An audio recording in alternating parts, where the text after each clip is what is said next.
Thank you for joining me in completing my assignment for the instructional delivery course. My needs assessment was based on impoverished families and their ability to obtain higher education by while also being assisted by the government in forms of cash assistance, food assistance, housing, and things of that nature.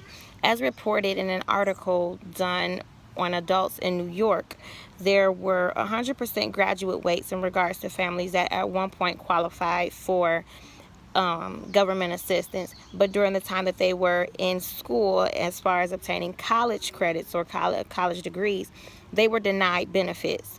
Now, considering that, there are many ways that you can go about making changes like this in the community and the society that we live in, as well as through the policies and laws that our government has passed or neglected to pass to assist parents.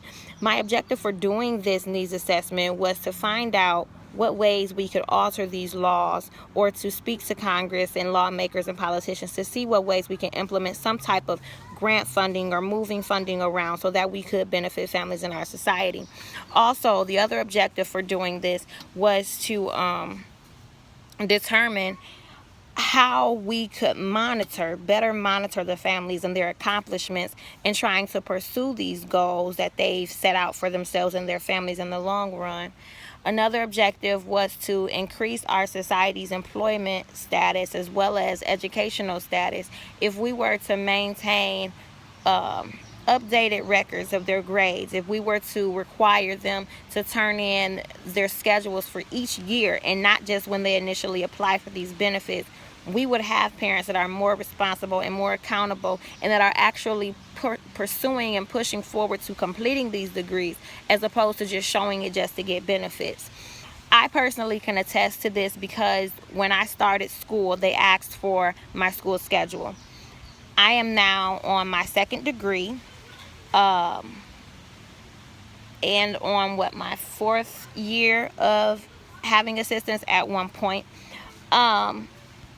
But ever since I've applied 4 years ago, they never asked me for a school schedule. They never asked me for grades or anything of that nature. And I feel that by doing this, if we were to require those things asked out of these parents, we would be able to get a more success rate at actually gaining degrees and not certifications, which is what the government asks for. We'd have more successful families that wean themselves off of the system and the government assistance, food stamps, cash assistance, housing, and things of that nature, because they will obtain that education. They will also be able to obtain better jobs and better pay.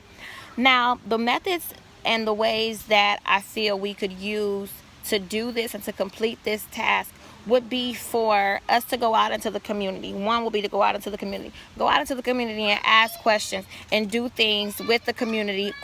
Speak to the parents, speak to the families, speak to the housing authorities that are allowing these parents to do these things, that are housing these parents. If we ask those questions and we get involved, we can figure out what ways we can bridge that gap to help these families, what ways we can bridge that gap in order to help these families to benefit and to wean themselves off of this program. We'd also know exactly what it is that these families and communities and society stand in need of.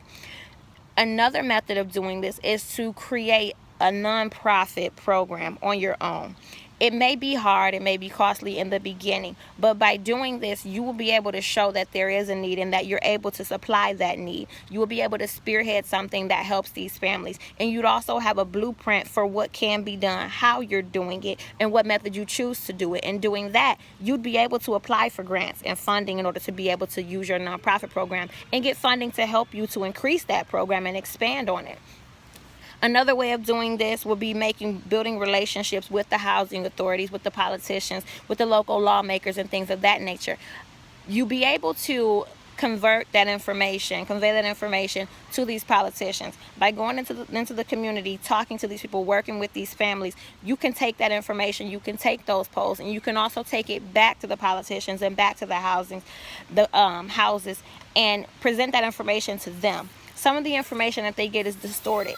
Not all of the information comes from impoverished families, lower income communities. So when they do get information and they try to base it and create those laws in order to benefit these families, it's not always accurate. So you as a representative will be able to go into these communities, get firsthand information, and you yourself go in and use it in your own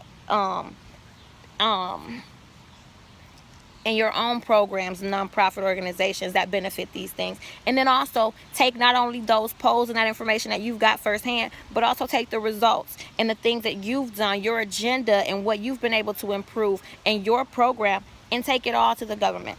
Now, by doing this, the ultimate goal is to make a change within the community. It's to make a change in the society, and it's ultimately to get these laws and these government funded programs altered so that they also benefit families. We have resource centers in the community. We have hubs in the community, but we don't have people in the community. We have those things sitting there, but we don't have families that have that initiative. We don't have those families that make those extra moves after they've been approved. So by doing this, you benefit the government by actually finding out what the need is, and also getting families to wean themselves off by making sure that they complete these educational programs. And you also benefit your society because you get people that are educated and wise in these areas and actually have the knowledge and credentials to obtain these jobs. So it goes twofold. It benefits both ways, but there also has to be footwork and somebody has to do it.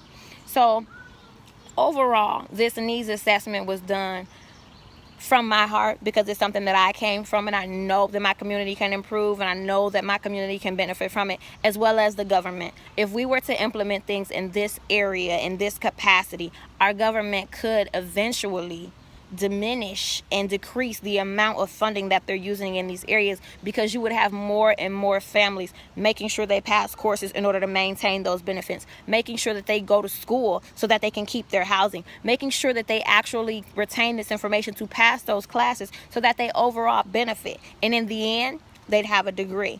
And that degree would supply them a job. That job would supply income and food and things of that nature. So it benefits on both ends. It benefits both the government and it benefits us. But it's a great need. And unfortunately, we need to do something to push our society because they're comfortable in this area. We've supplied housing, we've supplied food, we've even supplied assistance in regards to getting their utilities and things paid. We get these people approved for these things, they get on them, and they never get off because there's no requirements of them, only to maintain the payments or to make sure that they recertify at the end of the year. There need to be grades turned in. There needs to be some type of certifications turned in. There needs to be things that are required over time and not just initially.